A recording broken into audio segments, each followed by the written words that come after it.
Hello everyone, today we have new video review and this time we are going to check fresh release from Howler. As you can see, that's a 1/72 scale resin kit which copies A30 Challenger tank. That's a famous British AFV, and now we have a chance to copy it in a small scale.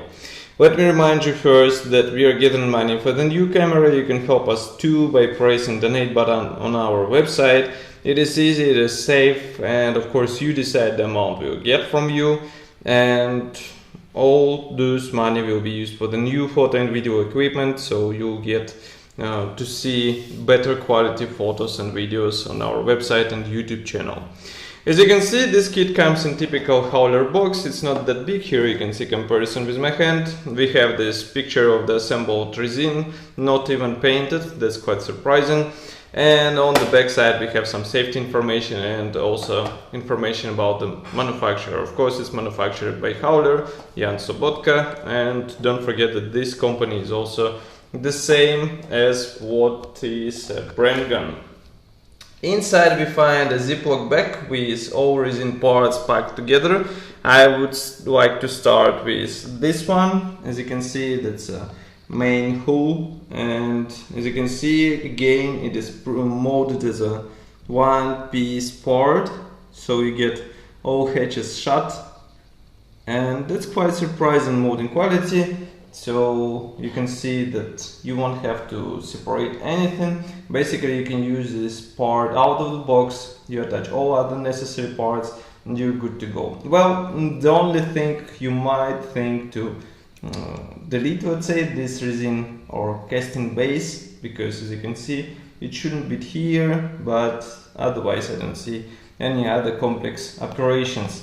Of course, there is no interior included into this kit, so you have to, let's say, forget about the possibility of copying interior, but there are not that many 1/72 scale kits which actually offer interior in such small scale, so that's not bad thing, let's say.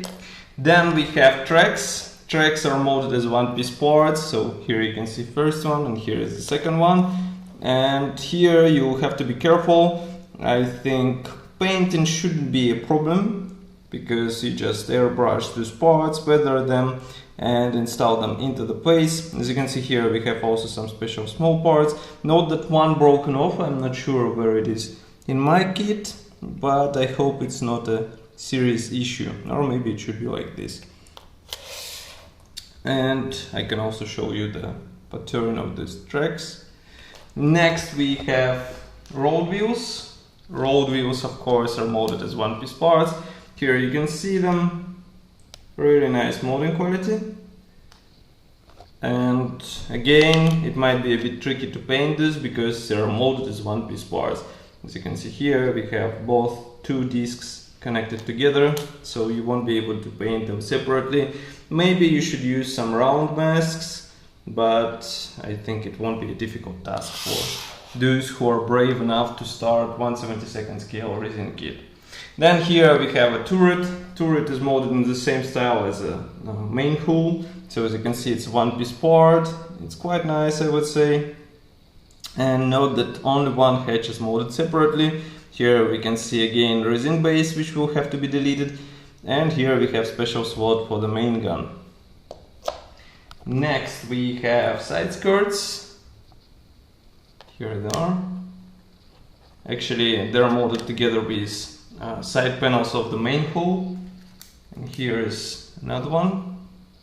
And note that they're quite thin, you can see the light shining through it, so that's a thing which can be copied on plastic parts, and that's why resin kits are better in some let's say things than plastic kits in the same scale. Then here we have road wheels and drive sprockets. Actually these are idlers and drive sprockets. So as you can see, they're molded as one-piece parts. And of course the drive sprocket will have to be assembled out of two pieces, but I think it won't be difficult to combine them together, and final result should look quite good. The only thing which will be tricky is to clean all resin flash around those drive sprocket teeth. Here we have storage compartments. Of course, they are molded as one-piece parts, so you won't have to work with separate panels, and you can maybe even paint them separately and then install onto your tank. Next we have here these thin parts. This should be used for the mud guards as far as I can understand. Main gun comes in form of this single piece part. Be careful, do not break it, because as you can see it's quite thin, and maybe you can also drill out the middle section in order to get a more realistic appearance. Here we have another set of two thin parts. They're absolutely identical to what we saw before. Again, storage compartments are here. Then we have this special panel which will be attached on the rear section as far as you can see. Also we have these parts for the top section of the turret. Then we have the small parts for the headlamps, and of course they're not transparent, so we will have to work it out somehow in order to get convincing appearance. Then here we have the spare track. As you can see, it fits on my finger. Here we have also these towing parts, and the last set of parts is actually Pioneer tools, which will have to be attached onto the hull. And of course it is nice to see that they're molded separately, so you won't have to let's say find some ways how to paint these parts if they were pre-molded onto the main hull.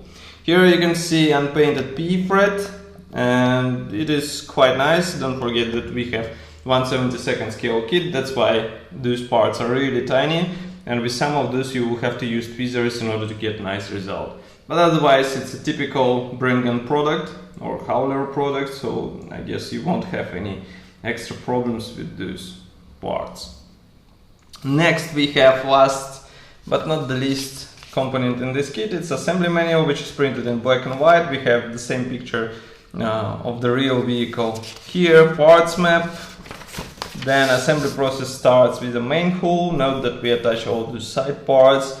You have to cut some elements, so be careful, do not miss this part. Here we attach all PE parts, these are handles actually. Here we work with the turret, and note that you can also copy a turret with open hatches. That's quite a nice addition. Here we detail rear section of the vehicle, and here we have marking options. So we have 1, 2, 3 marking options included into this kit, which is quite nice set, because in some 1/72 scale kits we get only one marking option. So this is a definitely better choice than we get in other kits.